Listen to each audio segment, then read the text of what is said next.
पंतप्रधान नरेंद्र मोदींनी नागपुरातील संघ कार्यालयाला भेट देत डॉक्टर हेडगेवारांच्या स्मृतीस्थळाला अभिवादन केलंय। यावेळी संघाचं कौतुक करताना मोदींनी संघाला भारतीय संस्कृतीचा वटवृक्ष म्हटलाय, तर दुसरीकडे मोदींनी दीक्षाभूमीला भेट देत डॉक्टर बाबासाहेब आंबेडकरांना देखील अभिवादन केलंय। पाहूया।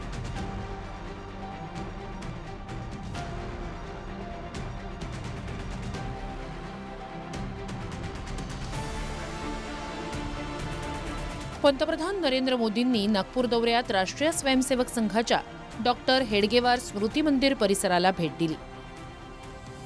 मोदींनी आद्य सरसंघचालक डॉक्टर केशव बळीराम हेडगेवार तसंच द्वितीय सरसंघचालक गोळवलकर गुरुजी यांच्या समाधीस्थळाला अभिवादन केलं। यावेळी सरसंघचालक डॉक्टर मोहन भागवत देखील उपस्थित होते। पंतप्रधान झाल्यानंतर नरेंद्र मोदींनी पहिल्यांदाच संघ स्मृती मंदिराला भेट दिली। संघ शताब्दी वर्षाच्या पार्श्वभूमीवर या भेटीचं महत्त्व आणखी वाढलं। 100 वर्षांपूर्वी लावलं गेलेलं संघाचं रोपटं आता वटवृक्ष बनलंय। हा सामान्य वटवृक्ष नाही, तर भारताचा अक्षय वटवृक्ष बनल्याचं पंतप्रधान मोदी यावेळी म्हणाले। 100 साल पहले बोला गया वो महान वटवृक्ष के रूप में आज दुनिया के सामने है। ये कोई साधारण वटवृक्ष नहीं, राष्ट्रीय स्वयंसेवक संघ भारत की अमर संस्कृति का आधुनिक अक्षय वट है। कहीं कोई आपदा आ जाए, बाढ़ की तबाही हो या भूकंप की विभीषिका हो, स्वयंसेवक एक अनुशासित सिपाही की तरह तुरंत मौके पर पहुंचते हैं। कोई अपनी परेशानी नहीं देखता, अपनी पीड़ा नहीं देखता, बस सेवा भावना से हम काम में जुट जाते हैं। मोदींच्या दौऱ्यादरम्यान आम्ही स्वयंसेवक म्हणून उपस्थित होतो, याचा आनंद असल्याचं मुख्यमंत्री फडणवीस म्हणाले। असं आहे की मोदीजी स्वतः स्वयंसेवक ते संघाचे प्रचारक राहिलेले आहेत, त्यामुळे निश्चितपणे संघाच्या बद्दल एक आस्था त्यांच्या मनामध्ये आहे आणि म्हणून आजच्या कार्यक्रमामध्ये त्यांनी ते व्यक्त केलेलं आहे आणि निश्चितपणे एक स्वयंसेवक म्हणून आम्हाला सगळ्यांना त्याचा आनंद आहे। संघ कधीच कशाचाही दबाव ऐकण्याचा प्रश्नच उपस्थित होत नाही आणि माननीय मोदीजी इथं संघाच्या कार्यक्रमात 100 वर्ष संघाचे पूर्ण झाले। आज एक उत्तम असा योगायोग होता, मुहूर्त होता आणि त्या कार्यक्रमाच्या निमित्ताने ते आले। हा जो संघाचा आत्मा आहे, सेवा समर्पण सुरू राहावी।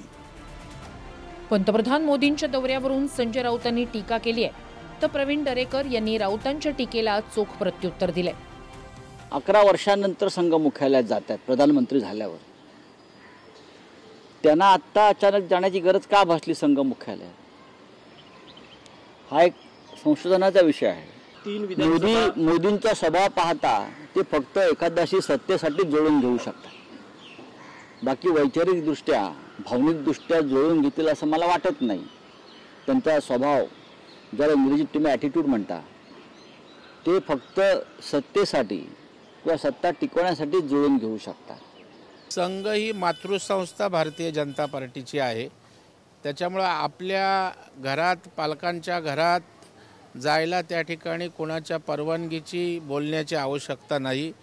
मोदी साहेब स्वतः संघाच्या विचारसरणीतनं पुढे आलेलं नेतृत्व आहे आणि त्याच्यामुळे पंतप्रधान म्हणून ते जर त्या ठिकाणी जात असतील तर त्याचा आनंद भाजपलाही आहे आणि दुःख आणि पोटात संजय राऊतांच्याच त्या ठिकाणी दुखतंय। नागपूर दौऱ्यावर असणाऱ्या पंतप्रधान मोदींनी दीक्षाभूमीला सदिच्छा भेट दिली।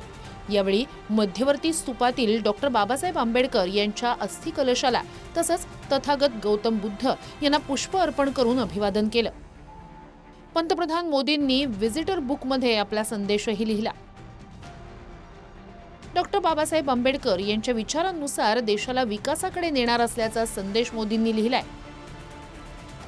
यावेळी स्मारक समितीतर्फे पंतप्रधान मोदींना दीक्षाभूमीची प्रतिकृती भेट देण्यात आली। मोदींनी नागपूरच्या दौऱ्यात डॉक्टर हेडगेवार यांच्या स्मृतीस्थळाला आणि दीक्षाभूमीत डॉक्टर बाबासाहेब आंबेडकर यांना अभिवादन केलं। तसंच माधव नेत्रालयाच्या प्रकल्पाचं भूमिपूजन आणि सोलार डिफेन्स अँड एरोस्पेसचं उद्घाटन केलं. गजानन उमाटेसह विवेक गावंडे, सुनील ढगे, TV9 मराठी.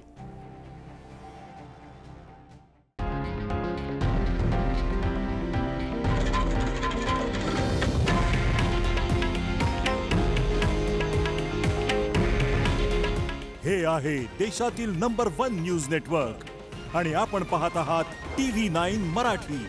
काळजी तुमची, हित महाराष्ट्राचं.